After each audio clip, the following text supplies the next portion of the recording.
Bonsoir, bienvenue. Nous sommes ravis de vous retrouver pour cette 13e édition du prix de l'innovation du Cercle et des Assises. 13, un chiffre qui, je vous le garantis, portera bonheur à l'un de nos candidats.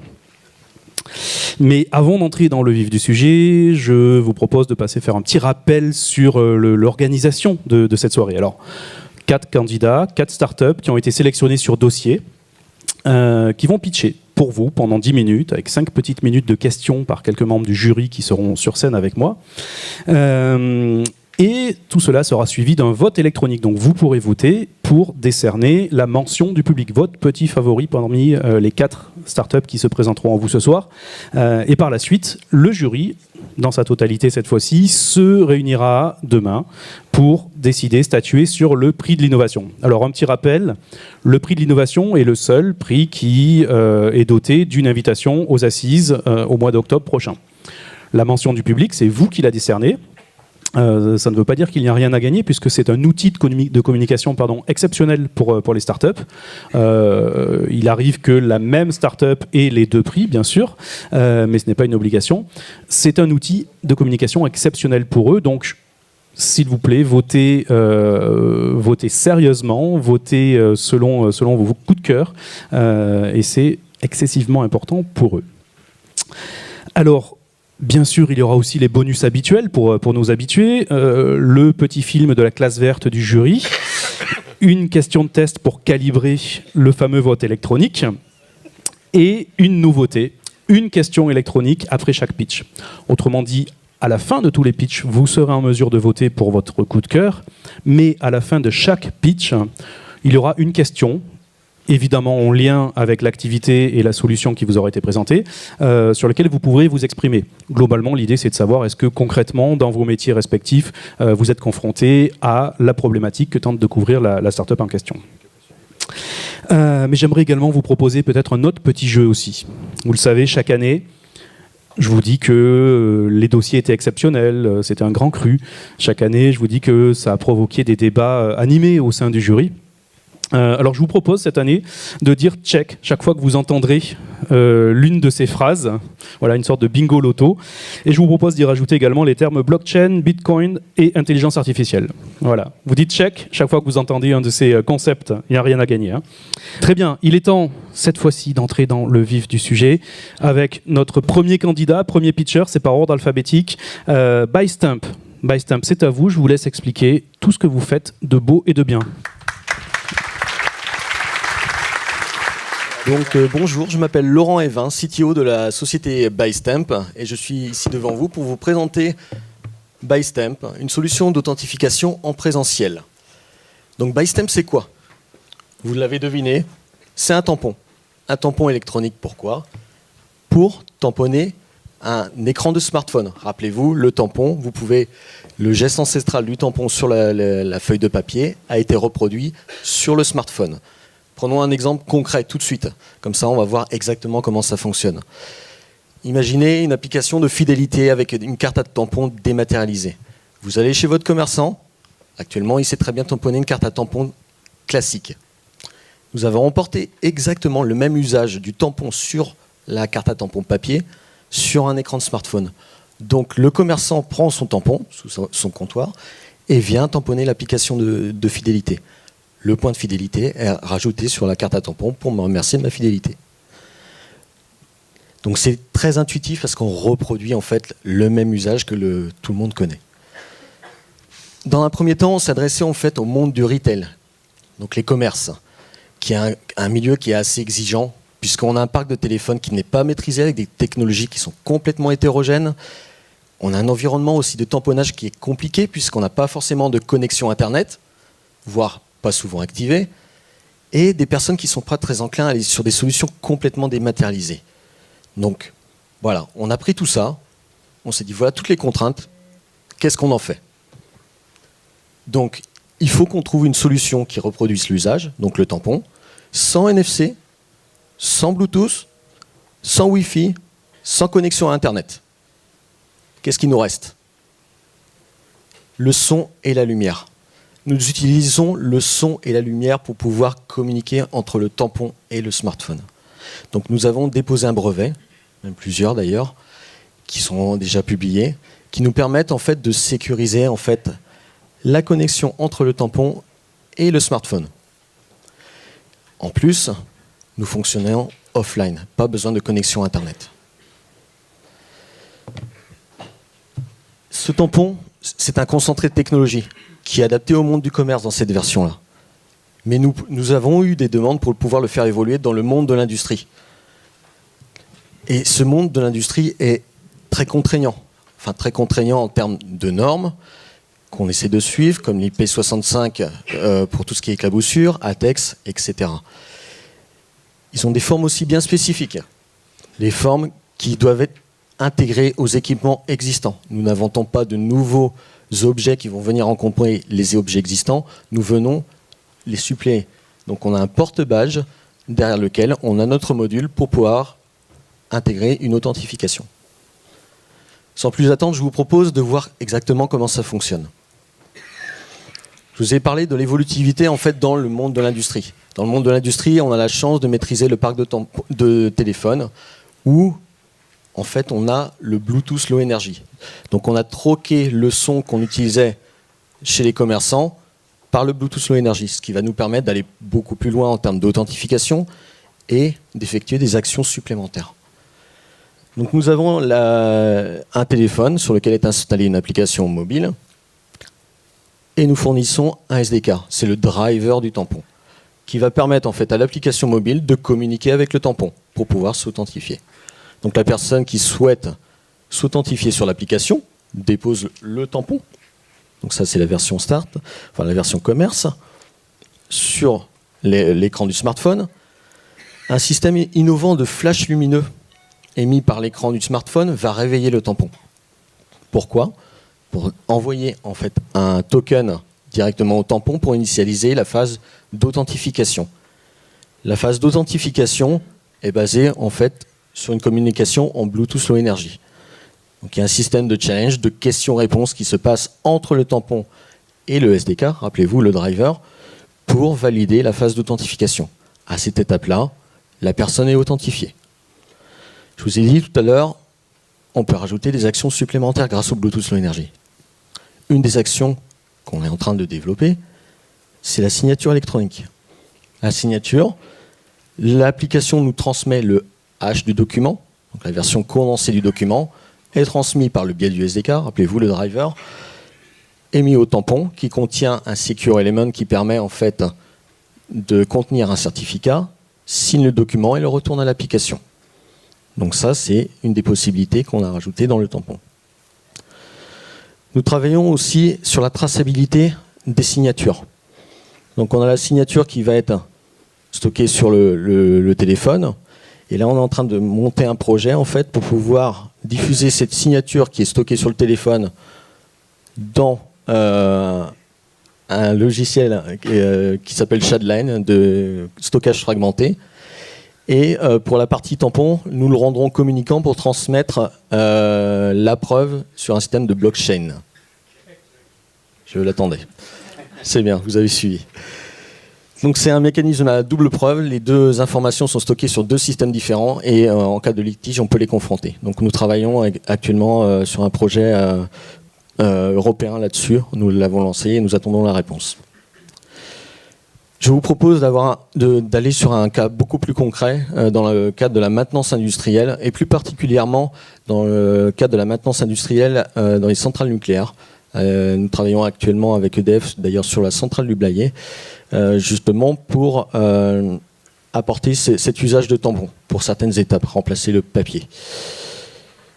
Donc nous sommes dans le cadre d'une maintenance industrielle pour la maintenance d'une pompe qui fuit. Et nous avons notre cher opérateur qui a sa tablette avec l'application mobile et toute la procédure à suivre pour pouvoir réparer cette fuite. Donc, il commence par arrêter la pompe et il appelle le contrôleur. Le contrôleur, actuellement, il venait avec son tampon encreur, le Trodat ou un crayon et signait sur, ou même faisait une signature manuscrite sur l'application si elle existait pour passer à l'étape suivante. Là, on troque en fait le tampon encreur ou la signature manuscrite par notre version évoluée pour le monde de l'industrie. Donc là, on est sur le cadre du porte-badge. On la pose sur l'écran, l'authentification se fait, l'étape est validée, l'opérateur peut passer à l'étape suivante. Il a aussi la possibilité, l'opérateur, de vérifier l'identité du contrôleur, puisque quand il va tamponner, le nom va apparaître et il pourra le regarder sur le badge si c'est bien la personne qui est en face. Donc on a aussi un autre facteur d'authentification qui est du face-to-face en présentiel. Donc notre opérateur peut continuer son travail, il passe à l'étape suivante, il démonte la pompe, il en reprend une nouvelle et redemande encore une fois au contrôleur. Le contrôleur badge une nouvelle fois. Il la monte et avant d'activer en fait la pompe, donc système très sensible dans le monde du nucléaire, il demande à signer un document, le PV de réception. Donc dans ce cadre-là, il peut donc signer le document. On intègre aussi également dans le SDK un système de code PIN qui sera aussi stocké dans le tampon, donc qu'on peut rajouter en plus. On peut aussi apposer une signature manuscrite pour ne pas perturber les utilisateurs qui avaient déjà cet usage. Et voilà, nous avons notre document signé qui est retourné à l'application, qui est libre d'en disposer. Et notre fuite est réparée. Alors les tampons aussi, voilà, si on fait le parallèle, le tampon aussi, le tampon encreur, il peut être utilisé à différents usages. Vous tamponnez un papier comme un autre, etc. ByStem, c'est exactement la même chose. Là, on l'utilise dans le cadre d'une maintenance industrielle, mais on peut très bien tamponner autre chose, à condition de l'avoir paramétré dans le back-office. Le back-office, on déclare les services, les applications tamponnables, on gère les propriétaires des tampons, et on peut également consulter des statistiques de tamponnage. Donc quand on récupère du réseau avec l'application, on remonte quelques stats de tamponnage pour les propriétaires. Donc à partir de là, vous voyez très bien que l'usage universel du tampon encreur a été reproduit de façon électronique. Pour finir, je vais vous parler de facteurs d'authentification. On en a cité plusieurs. Ce que je possède, donc c'est le fameux tampon. Ce que je sais, c'est le code PIN. Et nous travaillons sur deux nouveaux facteurs. Et on a des projets qui sont en cours là-dessus, on les lance. Ce que la personne est, nous allons à terme intégrer un système de reconnaissance faciale dans le SDK pour reconnaître la personne directement et voire même intégrer sur le dessus du tampon un système de reconnaissance digitale. Donc c'est à l'état de projet, mais c'est vers cette optique-là qu'on va tendre. Et l'installation de puces Sigfox ou LoRa pourra éventuellement aussi nous amener à aller sur une géolocalisation du tampon. Voilà, qu'est-ce que je peux vous dire? Je vous ai présenté ByStamp, une solution d'authentification en présentiel qui répond à beaucoup d'exigences, qui simplifie l'usage. Libre à vous de l'imaginer l'usage que vous allez en faire dans vos métiers. Merci. Merci.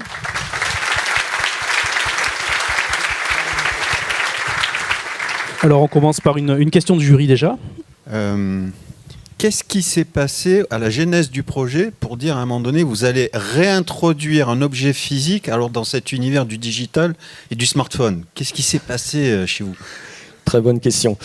Initialement, on était parti sur un usage pour le monde du commerce. Je vous l'ai dit tout à l'heure, on avait des personnes qui n'étaient pas forcément très favorables ou très enclins et beaucoup d'appétence sur utiliser des solutions complètement dématérialisées.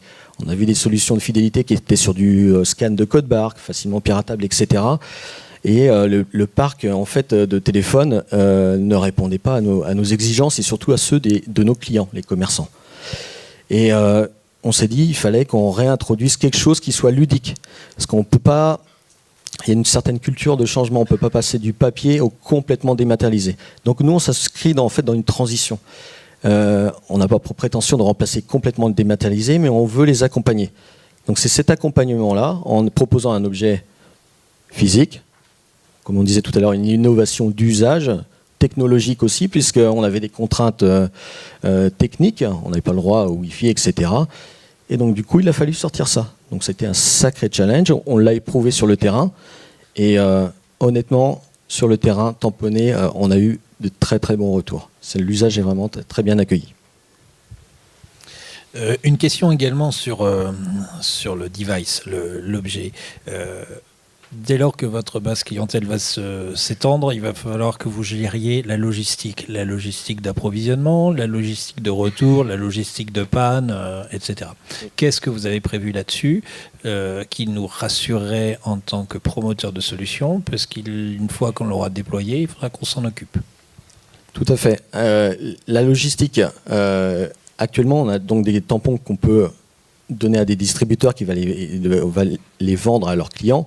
Mais voilà, on est une start-up, on en est bien conscient. Par contre, Yann Lebaille, qui est ici présent, travaille d'arrache-pied pour trouver les bons partenaires pour pouvoir justement accompagner cette montée en charge de production, parce qu'on sait très bien, on a déjà des milliers de tampons qui sont commandés, qu'il va falloir y faire face. On est très conscient que cette problématique de production de SAV est très très importante. Donc justement, Yann travaille d'arrache-pied sur ce dossier-là pour aller trouver les personnes qui sont les plus à même, qui connaissent très bien le métier. Sur la partie, je pense, sur la partie par exemple crypto, sécurité, etc., on est accompagné par Jacques Pantin, François Hainaut, ancien directeur de Soprasteria, Anne Bouvreau, Morpho, Pierre Lababille aussi. Donc on va chercher beaucoup de monde parce qu'on sait très bien qu'on ne pourra pas y arriver tout seul et on s'entoure de beaucoup de partenaires pour pouvoir y arriver. On ne peut pas y arriver tout seul. Voilà. Deux questions rapides, quasiment du oui-non. Existe-t-il des études, ou connaissez-vous en tout cas des études scientifiques sur la sécurisation de la couche ultrason ? Des études scientifiques. On a travaillé, enfin on est allé voir des universités qui ont traité, en fait, qui ont utilisé l'ultrason pour communiquer dans le milieu sous-marin, à Brest. Ils ont inventé des torpilles qui communiquent entre elles. Il y a déjà des études. Il y a bien sûr pas mal d'études. On les a exploitées justement pour pouvoir effectuer la communication ultrason pour le monde du retail, pour le monde de commerce. Tout à fait. Deuxième question, avez-vous fait des tests ? Vous savez qu'on peut utiliser beaucoup de petits écrans de protection de qualité très diverses, avec de la diffraction certainement sur une partie de la lumière. Est-ce que votre solution fonctionne avec tout type d'écran sur le téléphone, y compris les écrans de confidentialité ? Alors, oui, c'est cette partie-là, nous avons déjà travaillé sur le fait de pouvoir augmenter la luminosité automatiquement. Donc on a déjà des retours sur beaucoup de téléphones. Et là, on est en train de travailler avec un ou deux partenaires sur Rennes, justement, pour pouvoir effectuer des tests sur un panel de 90 à 95% du parc de smartphones français. Donc oui, de ce côté-là, nous avons des tests qui vont être effectués, je crois, courant juillet ou août, pour justement garantir que s'il y a un film, si, je sais pas, il y a un néon au-dessus, si c'est tel ou tel téléphone, il faut qu'on ait des résultats qui soient plus que probants. Très bien. Merci. Nous pouvons l'applaudir à nouveau. Merci Bystamp. Nous passons au deuxième candidat, toujours par ordre alphabétique, Citalid, dans les C. Citalid, le petit boîtier, et c'est à vous pour 10 minutes. Alors ça, c'est le groupe. Voilà. Donc bonjour à tous, je suis Maxime Cartan et je suis ravi d'être ici pour vous présenter Citalid Cybersécurité, une start-up française que nous avons confondée avec mon associé Alexandre Djelangard. Nous développons une plateforme d'analyse des menaces et des risques cyber. Alors cette analyse, vous en avez peut-être déjà entendu parler sous le nom de Threat Intelligence, et on a pour objectif et pour ambition de l'élever au niveau stratégique au sein des entreprises. On va voir tout de suite ce que ça signifie. Donc je sais que parmi vous, dans la salle, il y a beaucoup de RSSI, DSI ou directeurs des risques. Donc je vais sûrement rien vous apprendre en vous disant que l'un de vos rôles au sein de votre entreprise, c'est d'éclairer vos dirigeants et de les convaincre d'investir dans la cybersécurité. L'un de vos rôles aussi, c'est en continu et en permanence de défendre vos décisions stratégiques et de démontrer l'efficacité des actions que vous avez entreprises. Bon là, le domaine cyber, c'est un domaine qui est par essence complexe.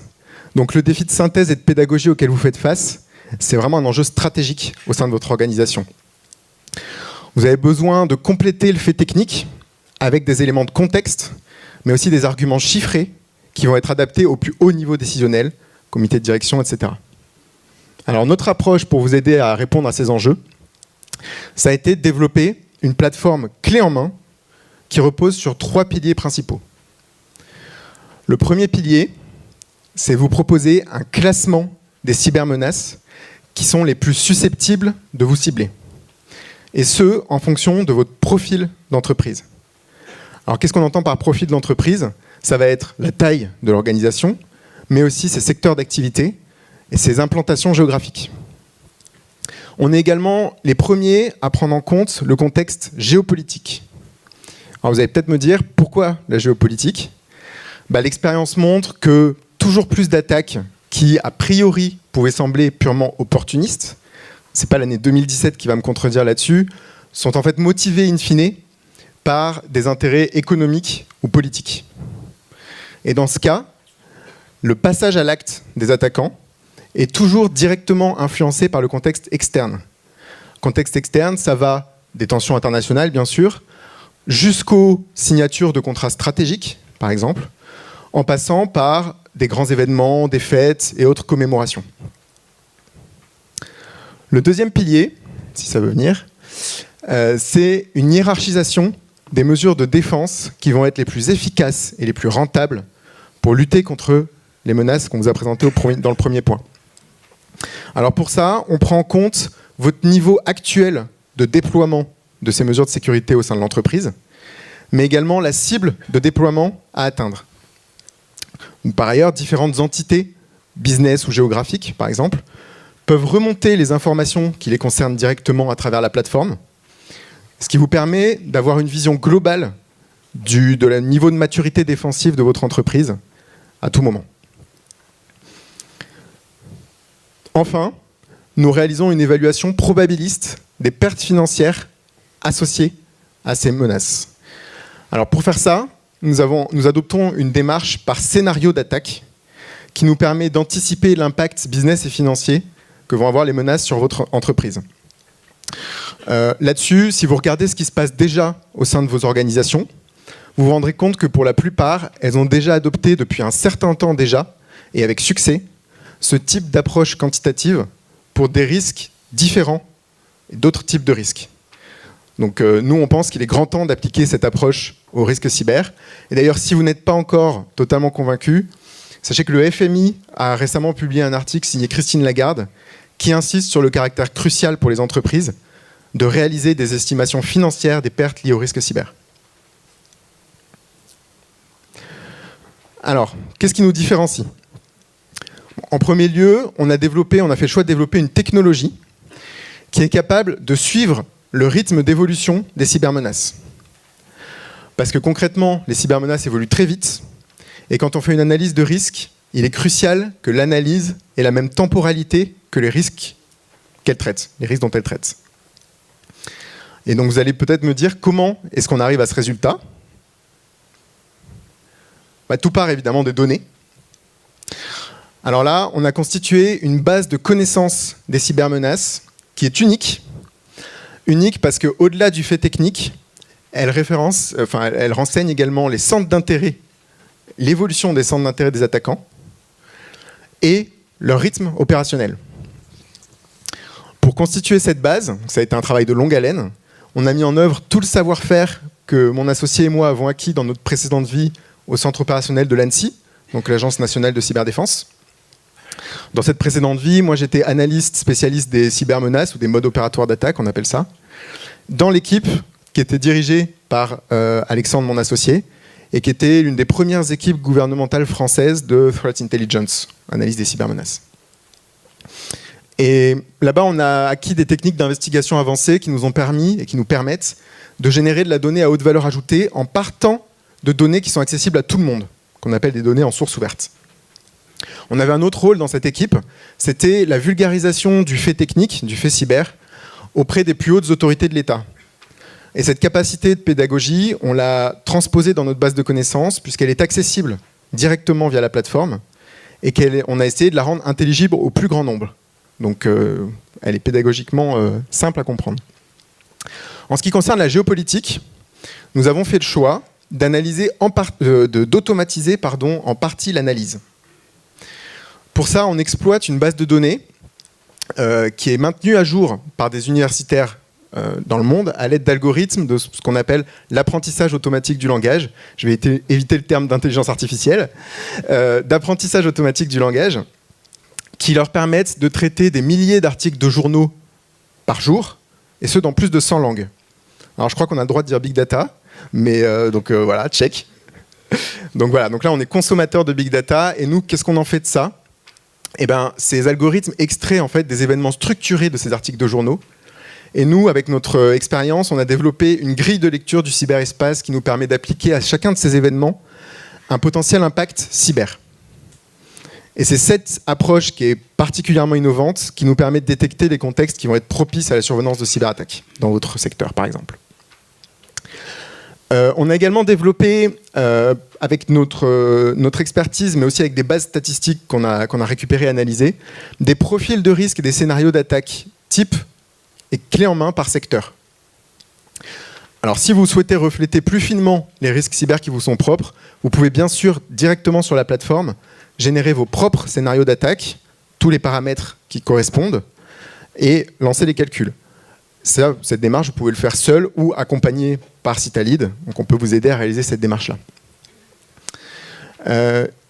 Tous ces types de données-là, notre challenge, ça a été évidemment de les recouper. Et pour ça, de développer un modèle de calcul suffisamment robuste et performant pour prendre en compte des données aussi diverses que les centres d'intérêt des attaquants, la géopolitique ou les profils de risque par secteur. On a développé des algorithmes qui partent d'une base constituée de méthodologies qui sont reconnues et à l'état de l'art. Je vais vous donner 2 exemples. Pour le modèle de maturité défensive, on se fonde sur le benchmark CIS20 ou CIS20 qui est développé par l'Institut Sens, qui est une des références dans le domaine et qui traite aussi bien des menaces organisationnelles que techniques. Pour les simulations financières, on a adapté et amélioré une méthode qui s'appelle FAIR, pour Factor Analysis of Information Risk, qui est encore un peu inconnue en France, mais qui explose depuis quelques mois, 6 mois et quelques aux États-Unis, et qui a, dans la façon dont on l'a implémenté, la qualité de prendre en compte l'incertitude qui est inhérente à notre domaine, le domaine cyber. Donc pour ça, on a développé des outils mathématiques spécialisés. Je ne vais pas rentrer dans les détails, mais je ne peux pas ne pas en citer un, parce qu'il y a une chose qui est sûre pour le coup, c'est que les assises vont avoir lieu à Monaco. Et donc, le nom d'un des outils qu'on utilise, c'est les simulations de Monte Carlo. Ça ne s'invente pas. Voilà, donc on espère que c'est un bon présage pour Citalid. Et enfin, ce modèle de calcul et ces algorithmes donnent des résultats concrets qui sont présentés de façon qu'on a voulu percutante, épurée et le plus directe et opérationnelle possible, sous la forme d'un tableau de bord où vous pouvez visualiser en un coup d'œil l'évolution de vos risques, une cartographie de ces risques qui vous permettent de mieux les appréhender, et donc les simulations de pertes qui génèrent des métriques documentées et directement opérationnelles pour l'aide à la décision. Voilà, pour conclure, Citalid, c'est une solution qui est clé en main, qui est développée par une équipe complémentaire qui a une expérience au niveau national et qui va vous permettre d'avoir des leviers nécessaires pour délivrer les bons messages au bon niveau. On est les premiers à combiner contextualisation géopolitique et simulation financière des risques. Et tous ces atouts, ça nous permet d'être une solution, enfin une technologie européenne innovante qui est dédiée à l'anticipation des cybermenaces. Merci. Merci à vous.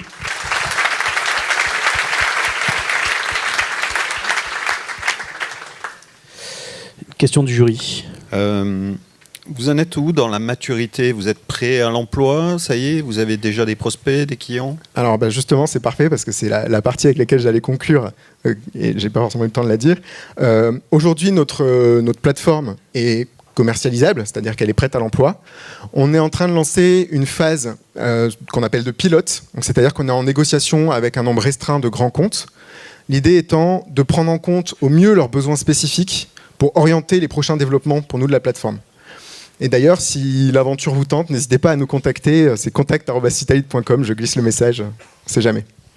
À quel type de société, quel niveau de maturité vous vous adressez? La question derrière ça étant, est-ce que vous vous adressez aux 1% de sociétés qui seront présentes aux assises, ou est-ce que c'est un peu plus large? Alors pour l'instant, on est jeune, on est une start-up, je vais avoir la même réponse que tout à l'heure, donc pas tout faire en même temps. On s'adresse aux 1% de start-up qui sont matures, qui ont conscience du risque et qui vont avoir la capacité en fait, à intégrer des informations de ce type-là. C'est aussi parce que c'est celles avec lesquelles on a eu des contacts directement en ce moment. Voilà. Mais étant donné qu'on a voulu la solution clé en main et la plus pédagogique possible, il n'est pas interdit qu'on ouvre à un public plus large a posteriori. Je vais être intéressé par la première simulation qui va m'apporter des informations que je méconnais. Qu'est-ce qui va faire que je vais réutiliser régulièrement, fréquemment même, un outil ? Alors, là-dessus, la réponse est simple. En fait, c'est le rythme d'évolution des cybermenaces qui fait que nous, concrètement, tous les calculs sont automatisés, à part justement ce qui est semi-automatisé, qui va être la mise à jour de la base de connaissances des menaces. Ça, on a besoin d'un pool d'analystes qu'on commence à réunir. On est en train de recruter pas mal de gens là-dessus, et qui va nous permettre justement de faire évoluer les informations qu'on a sur les menaces et de les remplir au fur et à mesure. D'autre part, le contexte géopolitique, je ne vais pas vous l'apprendre, change régulièrement. Donc on le lisse de façon à ce que les menaces ne changent pas tous les jours, parce que ça n'aurait pas de sens pour vous. En revanche, ça nous permet, sur les événements qui vont être vraiment déclencheurs de rupture opérationnelle, de faire évoluer les menaces et donc de vous présenter sous forme de notification directement les changements. D'accord. Une autre question, c'est une fois que vous aurez prospecté et signé avec les comptes éligibles, donc plutôt des grands comptes ou des comptes fortement exposés, finalement, quelle est la seconde vague de prospection commerciale ? Alors, c'est une bonne question. Là-dessus, on a deux objectifs opérationnels. Le premier, donc, dans l'hypothèse bonne pour nous, où en effet on a consolidé le marché français avec les grands comptes, on va avoir l'ouverture avec des offres un peu moins complètes à des entreprises qui vont être plutôt de type ETI ou PME stratégique et critique, sensible. Et donc là, ça va plutôt être, par exemple, des analyses one-shot direct sur quelles sont les menaces qui vous ciblent et qu'est-ce qui est prioritaire à mettre en œuvre. On a également évidemment l'ouverture au marché européen, avec l'équivalent des grosses boîtes françaises en Europe, parce que très clairement, on est une solution française, mais on se positionne aussi comme une solution européenne stratégique. Dernière question. Vous disposiez, lorsque vous étiez à l'ANSSI, d'une vraie machine industrielle bien staffée et bien cérébrée pour procéder à la fois à la captation de l'information, à son analyse, à sa restitution. Vous n'aurez pas évidemment les mêmes facilités maintenant. Comment comptez-vous garder la même fraîcheur sur l'intelligence, le renseignement sur la menace, avec un modèle qui est quand même beaucoup plus contraint ? Alors, en fait, c'est pas tout à fait vrai, si je peux me permettre. À l'ANSSI, dans l'équipe où on était en effet une bonne grosse dizaine d'analystes et qui étaient partagés entre des analystes géopolitiques et des analystes techniques. Et en fait, notre gros travail, c'était de prendre des informations en source ouverte et de justement les augmenter en valeur ajoutée et de compléter avec le petit pourcent d'informations qui n'est pas en source ouverte et qui évidemment vient souvent confirmer les informations en source ouverte. Là, ce qu'on a voulu faire, c'est justement passer à l'échelle. Et donc, on a automatisé une grande partie de l'analyse de façon à ce qu'on puisse traiter peut-être de façon moins exhaustive et complète, évidemment, que l'ANSSI, mais de façon beaucoup plus en continu et mise à jour, et surtout sur un beaucoup plus grand nombre de clients potentiels. D'accord, donc vous avez travaillé sur l'industrialisation. Exactement, justement. Voilà. On a fait ce travail-là. Très bien. Merci. On peut l'applaudir à nouveau. Merci à vous. Ogo, c'est à vous pour 10 minutes à nouveau. Bon, bonsoir à tous. Alors nous, on va faire un petit peu original, c'est-à-dire qu'on va commencer par la fin. Voilà, donc les remerciements. Parce que c'est important pour nous, on ne serait pas là. Ah, vous m'entendez mieux là ? Vous n'avez pas du tout entendu le début ? Ça ne sert pas à décompter. Donc oui, on voulait commencer par les remerciements, en fait, parce qu'on ne serait pas là, on n'en serait pas là aujourd'hui grâce à toutes ces personnes-là. Donc déjà, merci à vous pour les minutes d'attention que vous allez nous consacrer. Donc merci aussi aux membres du jury qui ont sélectionné notre produit pour pouvoir le présenter devant vous aujourd'hui, notre solution. Et merci aussi à nos clients, notamment ce qu'on appelle nous nos clients sponsors, nos parrains entre guillemets, qui nous accompagnent et grâce à qui, donc avec qui on travaille en étroite collaboration et grâce à qui nos solutions peuvent avancer. Et il y en a qui font partie du public aujourd'hui. Voilà. Donc rapidement la présentation d'Ogo. Ogo, c'est donc une société qui fait du développement de solutions logicielles et matérielles de sécurité, de solutions de sécurité. En fait, c'est un regroupement d'une société de conseil, d'une société qui faisait de la MOE, donc du développement de produits.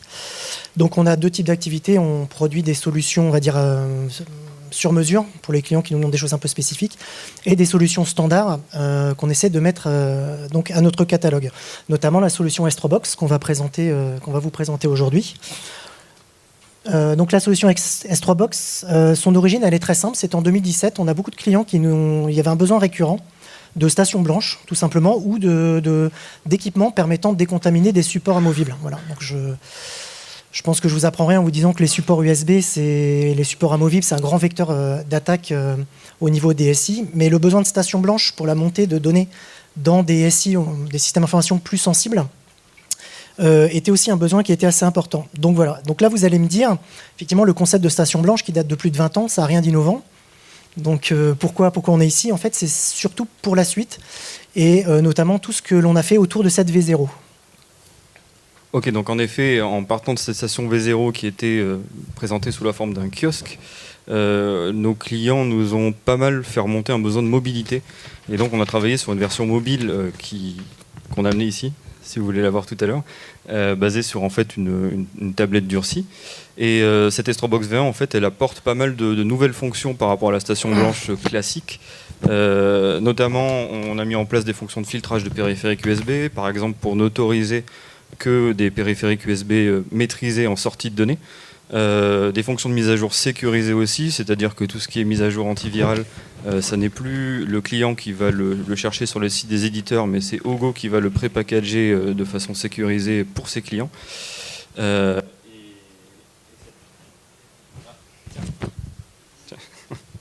n'y a plus de piles, je pense.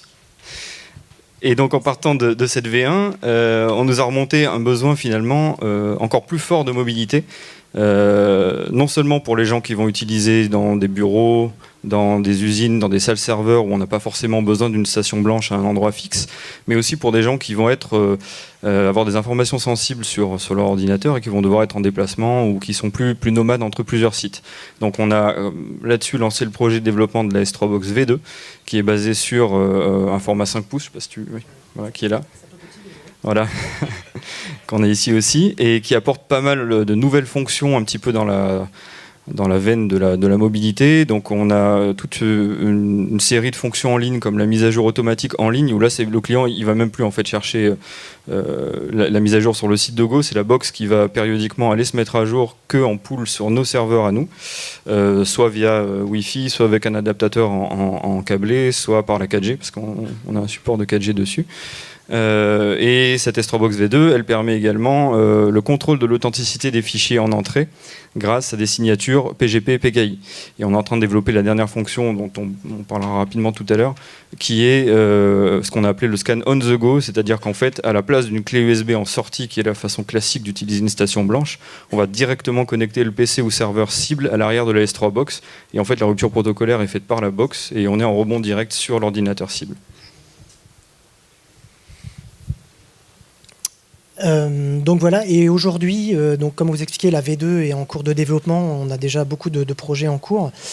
On est déjà sur les perspectives de la V3, où on nous a demandé la possibilité d'intégrer des applications métiers, tout type d'applications, par exemple de pouvoir, après tous les contrôles antiviraux, ce genre de choses, de pouvoir transformer des fichiers, par exemple.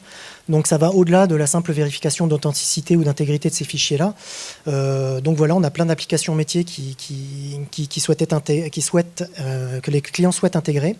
Donc je ne vais pas parler de tout ce qui est blockchain, ce genre de choses, Bitcoin, voilà, je ne sais pas si on gagne des points, mais je peux tous les faire. Mais ce qui est intéressant, c'est qu'on nous a aussi demandé d'intégrer une fonction VPN pour que ce boîtier en fait puisse communiquer de façon sécurisée avec les SI des clients. On nous a demandé aussi la possibilité de créer un point d'accès Wi-Fi sécurisé pour faire du partage de support amovible pour plusieurs personnes, voire sur un réseau connecté. Voilà, donc mise à disposition de support amovible pour un ensemble de personnes. Voilà, et quand on écrit ensuite la S3 tout reste à écrire, effectivement, après chaque besoin, nous on prend en compte, on est très à l'écoute, on a une démarche très lean avec nos clients, donc on est très à l'écoute de ce qu'on peut nous demander, et on l'intègre avec grand plaisir dans nos produits pour le proposer au plus grand nombre.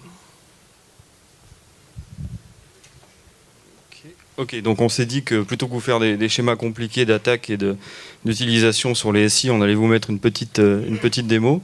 Donc en gros, ça c'est la fonction qu'on appelait Smart Scan, c'est la fonction de scan vraiment de base qui ressemble à de la station blanche, donc qui va parler à tout le monde.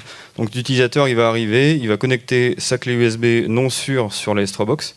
on va avoir le scan qui va tourner. Tous les fichiers, on a mis virus, mais tous les fichiers qui soit possèdent des virus, soit qui ne correspondent pas aux règles de filtrage vont être éliminés par la box et pas copiés sur la zone de rebond. Ensuite, on va connecter une clé USB safe, donc typiquement une clé USB du SI du client, qu'on pourra filtrer par filtrage de périphérique USB, donc, dont j'ai parlé tout à l'heure. Et là, on va pouvoir faire le rebond, donc le transfert sur la clé qui est autorisée sur le SI cible. Et donc, on est sûr qu'on n'a pas de contamination du USB. Enfin, on a une vraie rupture protocolaire deep chip, donc on n'a pas de risque sur la clé de sortie. Et donc, ce que je disais sur le scan on the go, il faut imaginer que à l'arrière de cette box, en fait, à la place de la clé USB qui était verte, on peut brancher directement l'ordinateur pour qu'il puisse accéder sur un dossier partagé au contenu de la clé initiale filtrée. Non, ça fait. Alors, un petit mot, même si Laurent en a déjà parlé, on voudrait quand même prendre 1 minute pour 3 minutes, ok, prendre 2 minutes pour remercier donc nos clients de référence, les clients avec qui on travaille. On a travaillé sur la V0 et beaucoup sur la V1 et la V2 actuellement. Notre premier client historique, c'est Airbus Hélicoptère, marinienne notamment, qui nous a beaucoup aidé dans la démarche et on a travaillé la main dans la main avec eux, on peut dire. Ça s'est étendu récemment à Airbus Group, donc on est content, on doit faire du pas trop mauvais travail. Et on travaille aussi pas mal avec le secteur de l'énergie, donc notamment Framatome, ex-Areva pour ceux qui ça parle, et EDF, donc avec la DPN notamment sur des centrales aussi, Cattenom et Belleville. Et bientôt, on espère, avec le CIPN pour la base installée. Voilà, donc et pour rapidement conclure là, par rapport à nos perspectives, donc effectivement aujourd'hui on travaille beaucoup, comme vous l'avez compris, avec les secteurs, tout ce qui est secteur sensible, les OIV, ce genre de choses, les industriels de la défense, mais pas que, parce qu'on a beaucoup de demandes, notamment sur la V0. Donc on a prévu déjà d'avoir 2 versions, une version ce qu'on a appelé commerciale et une version Gouv, qui justement est, en fait on n'a pas fait original. Donc il va passer, donc qui est en cours de certification et qu'on aimerait passer en qualification, mais ça c'est une autre histoire. Donc c'est vrai que la banque assurance, on a beaucoup de choses, tout ce qui est accueil au public, on a plein de cas concrets comme ça où on nous demande justement, il y a des supports mobiles qui transitent un petit peu partout et les gens, plutôt que le brancher sur leur SI, préfèrent passer par un SaaS. Donc c'est tout à fait légitime. On a beaucoup de secteurs donc, qui nous demandent ce type de solution. Aujourd'hui, par rapport aux modules qu'on a développés dans la S3 Box, on en a certains qu'on est en cours que l'on va breveter, on est en cours de dépôt des brevets. Les perspectives à court et moyen terme, effectivement, c'est la croissance, parce qu'on commence à avoir de plus en plus de demandes et de diversification des modules. Donc, c'est nous de croître au niveau organique et effectivement d'avoir les ressources qui vont avec au niveau financier. Je vais pas, donc on aura le plaisir d'en parler peut-être suite à cette présentation, mais on a 2 autres produits dans notre portefeuille là, qui sont au stade de maquette. Notamment le logiciel d'analyse de risque qui peut se coupler au type de solution que vous avez présenté et un framework de sécurisation des applications SaaS. Voilà. Et juste pour terminer rapidement... 30 secondes. Formidable. Par rapport au développement de notre présence internationale, on a déjà commencé à déployer au niveau européen. On a quelques... alors POC, des proof of concept, désolé, mais qui sont faits en Amérique du Nord et Amérique du Sud. Voilà où on en est au niveau de notre déploiement. Très bien, merci. On peut les applaudir. Et nous avons déjà une première question. Sur où est-ce que vous allez faire fabriquer ces composants et comment vous allez vous assurer qu'ils ne vont pas nous glisser quelque chose de pourri? Alors c'est une très bonne question. Aujourd'hui, effectivement, j'ai entendu Chine, effectivement la plus grande usine. Ça serait bien, c'est un vœu pieux, mais c'est un petit peu compliqué. Mais effectivement, aujourd'hui, on travaille sur des plateformes qui sont très standards, des processeurs ARM ou Intel. Après, c'est très simple. Après, on maîtrise, nous, le schéma de notre carte mère, les boîtiers, parce qu'on travaille vraiment sur du sur-mesure. Donc notamment, c'est beaucoup de travail justement avec les fabricants. On a beaucoup de clients très exigeants qui nous demandent de maîtriser la supply chain, fabriquer beaucoup de contrôles. Donc oui, à un moment, on ne sait pas ce qui va être assemblé sur la carte mère, mais on a beaucoup de tests et beaucoup de vérifications post-intégration. Et ensuite, notre système, de toute façon, c'est notre système, et entre guillemets, je ne vais pas dire qu'on s'affranchit du socle système, enfin du hardware, mais on a quand même certains mécanismes de sécurité, certaines fonctions, notamment qui vont être brevetées, qui permettent, entre guillemets, de s'affranchir de la problématique matérielle. Vous pouvez un peu plus détailler la partie innovation J'ai l'impression que ce genre d'approche existe peut-être sur le marché actuel. En quoi vous distinguez de ce qui peut se pratiquer sur ce sujet? Comme tu veux. Alors oui, Non. effectivement, si, on a. J'ai l'impression. Hein. Non, oui. Sur la partie, on va dire, kiosque décontamination, effectivement, Oui. beaucoup de solutions existent sur C'est ça. le marché. Ça, c'est une évidence. Nous, notre première approche, c'était de proposer une station blanche. Vraiment au sens puritain du terme, je vais dire, où c'est 2 médias différents, un entrée et une sortie, avec beaucoup de contrôle. Donc une station blanche, effectivement, que l'on proposait nomade, qui puisse se mettre à jour en ligne ou hors ligne, avec beaucoup de mécanismes pour faciliter la gestion, que ce soit en ligne ou hors ligne toujours. Et ensuite, là où on a beaucoup d'innovation, c'est dans le sens où on a rajouté les fonctions contrôle d'intégrité, mise en place d'une PKI donc hors ligne au sein du boîtier pour vérifier pour vérifier effectivement la signature des fichiers qu'on peut donner. Par exemple, on parlait du cas où le boîtier se brancherait dans le mode OTG directement sur l'équipement cible. On va prendre un équipement SCADA, par exemple. Si lui doit reconnaître un fichier signé, on sait qu'il y aura déjà le premier contrôle qui sera fait ici. Voilà. Et ensuite, qu'est-ce qui est innovant? C'est la notion d'équipement actif, de passerelle active, où elle se branchera directement, sera vue comme le média source, alors qu'en fait, il y aura beaucoup de contrôles qui seront faits. Et ça, aujourd'hui, ça n'existe pas. Voilà. Une question sur ce que je n'ai pas vu dans le dossier. Vous parlez d'équipement mobile, d'environnement industriel. Donc je vais faire un lien sur les objets connectés, le Wi-Fi. Est-ce que vous avez des fonctions d'analyse des environnements Wi-Fi ou sans contact qui sont prévues ou existants déjà dans l'outil? Lorsqu'on se déplace avec l'équipement, on pourrait scanner ces environnements-là et faire un état des lieux des réseaux actifs, par exemple. Merci encore. Merci. Et au suivant, notre dernier pitcher, TrustPair. TrustPair, c'est à vous pour, à nouveau, 10 minutes. Bonsoir à tous. Je m'appelle Baptiste Collot, je suis cofondateur et président de TrustPair, une solution qui permet aux directions financières, aux entreprises au sens large, de valider leurs coordonnées de paiement et de se protéger ainsi contre les risques de fraude et d'erreur dans leur chaîne de paiement. Alors, une application quelque peu métier, me direz-vous, donc je vais reprendre un élément de contexte. Aujourd'hui, 100% des entreprises sont confrontées à ce type de risque. De quoi on parle lorsqu'on parle de fraude aujourd'hui dans la chaîne de paiement? Ça va être la bien connue fraude au président, ça va être la fraude interne potentiellement, ça va être la fraude aux faux fournisseurs, mais également la fraude cyber qui malheureusement explose et qui prend des formats assez variés. Ça va aller du mailing jusqu'à une intrusion dans le système d'information. Alors, ça, c'était la partie fraude. Il y a la partie erreur également. La partie erreur, c'est bien une manipulation humaine des données qui va avoir pour conséquence une perte financière. Parce qu'on parle bien, dans les deux cas, d'une perte financière. Elle peut être directe dans le cas d'une fraude.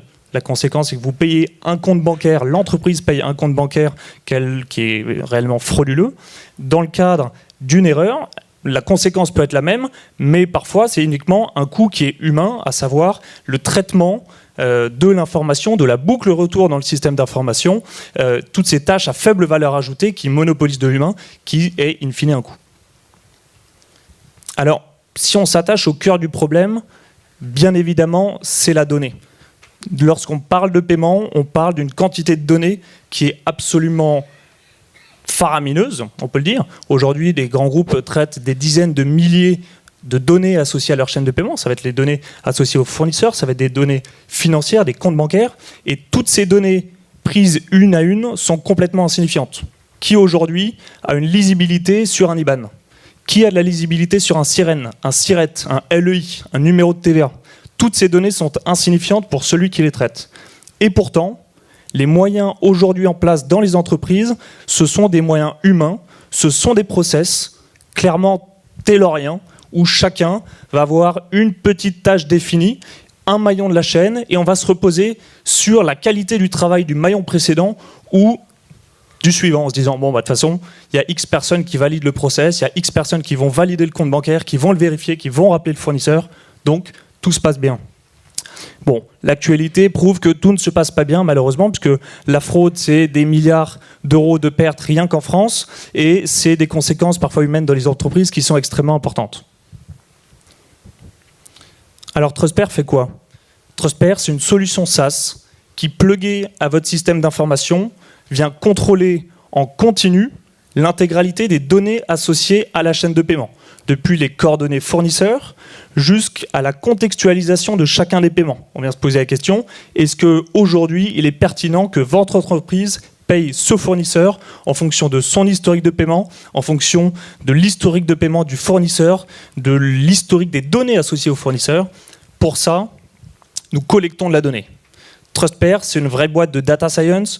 Nous collectons de la donnée chez nos clients. Attention.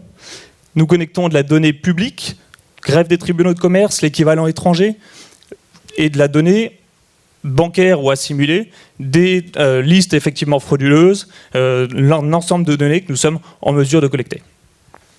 Et donc, avec pour finalité, finalement, de venir digitaliser complètement des process qui sont aujourd'hui beaucoup trop chronophages, beaucoup trop humains et donc faillibles, parce que la finalité, c'est celle-ci. Alors vous me direz peut-être, ok, pourquoi un type vient nous parler de ça alors que, mine de rien, son client, ça pourrait être les directions financières. Oui, dans notre quotidien, on parle beaucoup aux directeurs financiers, aux directeurs comptables, aux directeurs trésor qui assument la paternité de ça. Mais il y a une réalité, c'est que aujourd'hui, les moyens qu'ils avaient pour lutter contre ces menaces-là, c'était des moyens humains. Donc ils étaient capables de les gérer eux-mêmes. Aujourd'hui, à partir du moment où on vient digitaliser ces process, où on vient les renforcer, eh bien, c'est bien le rôle de la DSI, c'est le rôle de la RSSI d'assurer la sécurité du système d'information. Le système d'information, c'est pas des murs qu'on érige autour de l'entreprise, puisque l'entreprise, elle est plus que jamais ouverte. Et donc, c'est venir assurer la validité de l'intégralité du patrimoine de l'entreprise qui est constitué par ces données, in fine. Voilà. C'est terminé. Je peux compléter. Vous avez encore 5 minutes, n'hésitez pas, profitez-en. Okay, très bien. Et donc, voilà, alors, au quotidien, comment ça va se passer opérationnellement? Parfaitement intégré à votre ERP, Trustpair vient auditer et valider en continu l'intégralité des données qui sont associées à vos fournisseurs, à vos paiements. Je l'ai déjà mentionné. Vous pouvez nous expliquer peut-être justement le pas à pas, comment ça se passe, comment les informations sont récupérées et comment vous les croisez pour justifier d'une fraude. Et vous avez 4 minutes et demie maintenant. Bon. Je vous remercie. Alors, bon, si je tiens pas les 10 minutes, c'est pas grave, il y aura peut-être plus de questions, c'est aussi mon enjeu, hein, je vais pas m'étendre pour m'étendre. Comment ça se passe au quotidien? La force de Trustpair, c'est d'être en mesure justement de collecter de l'information. Je l'ai mentionné tout à l'heure, nous on est connectés en direct via des API à un ensemble de bases de données. J'en ai mentionné quelques-unes. En réalité, c'est plusieurs dizaines de bases de données qui parfois coûtent très cher. Et donc, cet accès en temps réel, il nous permet d'aller valider en temps réel les données qui existent chez nos clients et de l'alerter si besoin. Le process au quotidien, l'objectif, justement, c'est de venir alléger l'intégralité de ces process.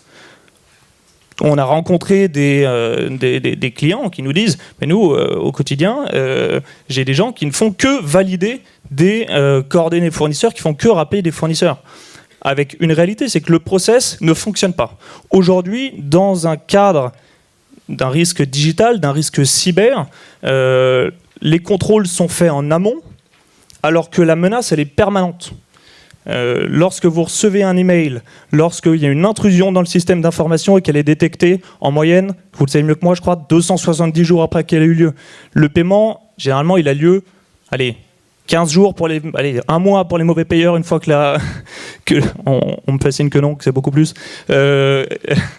Mais maintenant qu'il y a des amendes, c'est une vraie question. Donc voilà, c'est une question réglementaire également, de pouvoir rentrer dans le cadre d'une loi Sapin 2 qui vous oblige de savoir identifier qui vous payez. Et tout à l'heure, nos amis mentionnaient les risques. Ces risques, c'est aussi cela. Parmi les cas qu'on a chez nos clients, il y a des cas aussi évidents que de payer des sociétés, des grands, des GAFA, etc., sur des comptes qui sont en Écosse. Google, tout le monde sait qu'il est en Irlande. Et pourtant, ça arrive tous les jours. La grande majorité de nos clients étaient convaincus il y a encore 1 an que leur process manuel était suffisant. Il y a des gens qu'on a vus il y a 6 mois qui nous rappellent aujourd'hui en disant « Désolé, ça ne va pas, on va faire amende honorable, ne communiquez surtout pas sur le fait que les choses sont en train de se passer, qu'on s'est fait frauder, parce que la réalité c'est que ces process, ils ne fonctionnent plus aujourd'hui. » Très bien, merci. On peut l'applaudir. Et accessoirement, si vous avez la liste des clients qui payent à 30 jours, je veux bien la consulter. Hein. Je crois qu'il y a donc 2 questions. Une première, j'arrive. J'ai 2 questions, mais je vais commencer par la plus rapide.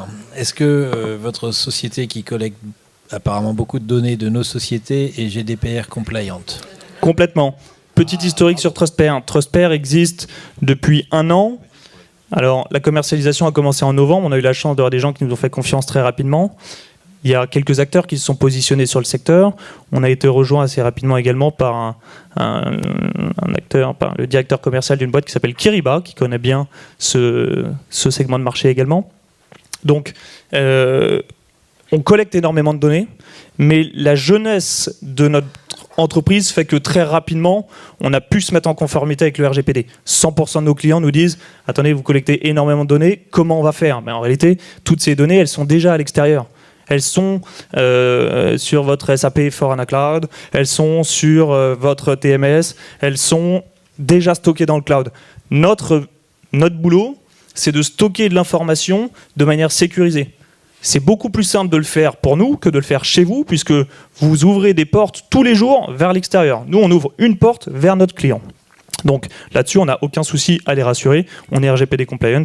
Ça a été pas très compliqué de l'être en réalité.